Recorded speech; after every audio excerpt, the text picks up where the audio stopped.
And the tree, even more so, the tree is so rooted in being, it doesn't even move much. Well, it moves in certain directions, but it just is, it's not just rooted in the earth, in the soil. It's also but you have to sit with the tree for a while to sense the consciousness of the tree. It's a very different degree of consciousness to you, but there is, and you can sense that the essential beingness of the tree when you sit with the tree or be with it or look at it, and there's no conceptual mind operating, and then you can sense that the tree is there. It might be there for a few hundred years. Some trees grow very old, and it just is. Oh, this would be if a tree could speak, it would be the Om sound.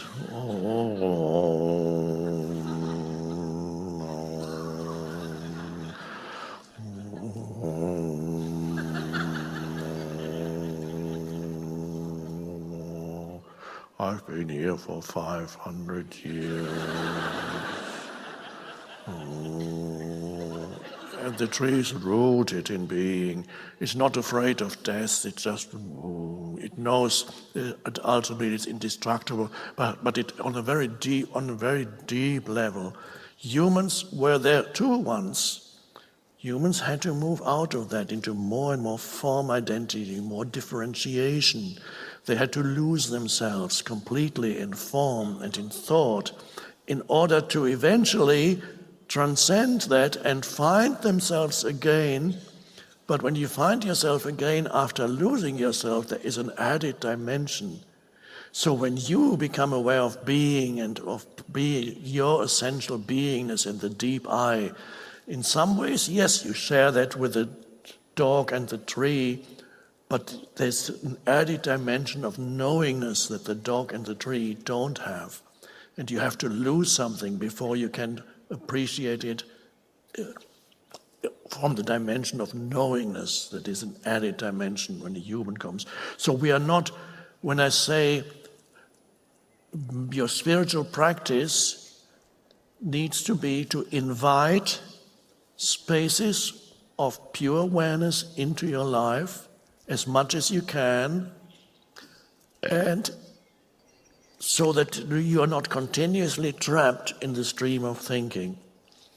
I'm not saying that you should fall below thinking, become a dog, or the vegetable.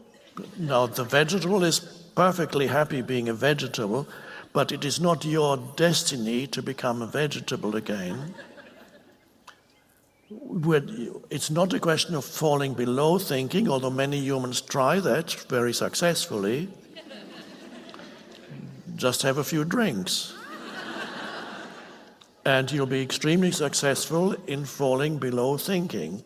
And you experience for a brief moment, well, maybe not so brief, maybe for an hour or two, you experience gradually freedom from thinking. And you go,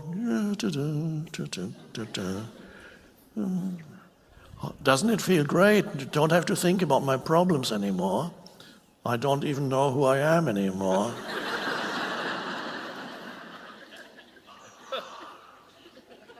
And you're moving towards unconsciousness, complete unconsciousness.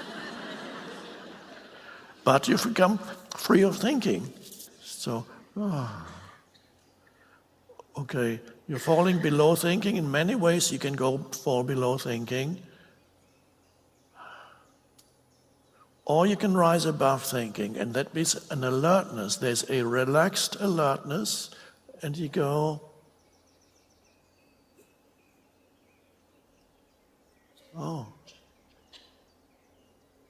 And for a moment, you don't need to think all the time.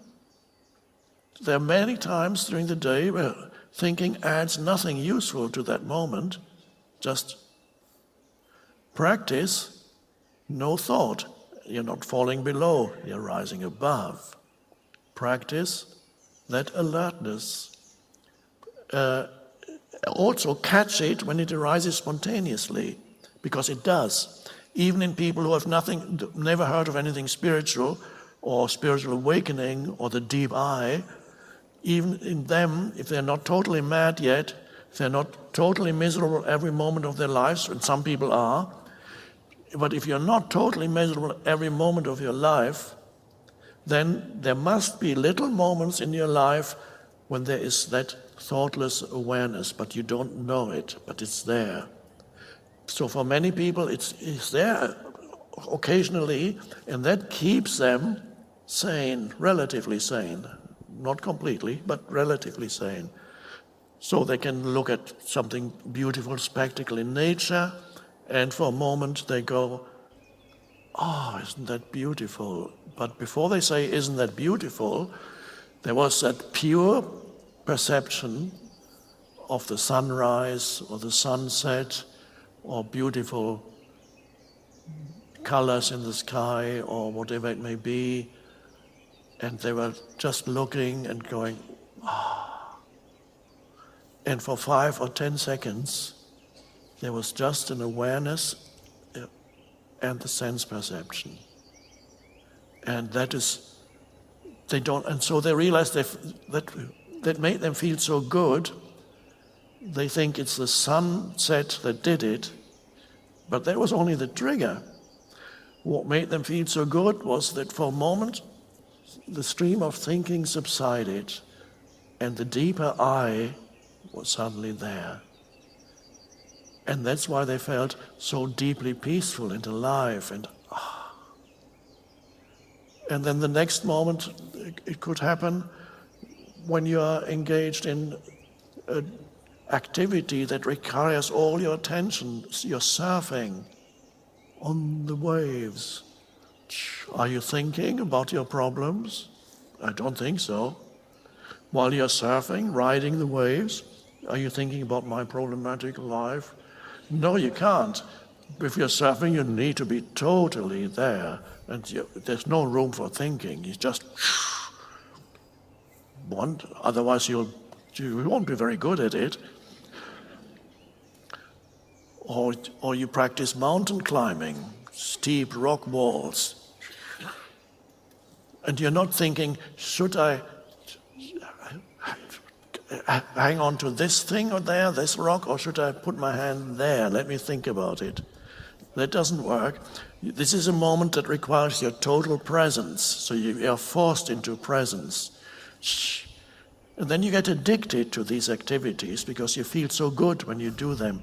But you don't realize the deeper reason why you feel so good is that they free you temporarily from compulsive thinking and ego, of course, which is the same thing. They free you temporarily from that, and something, that presence emerges.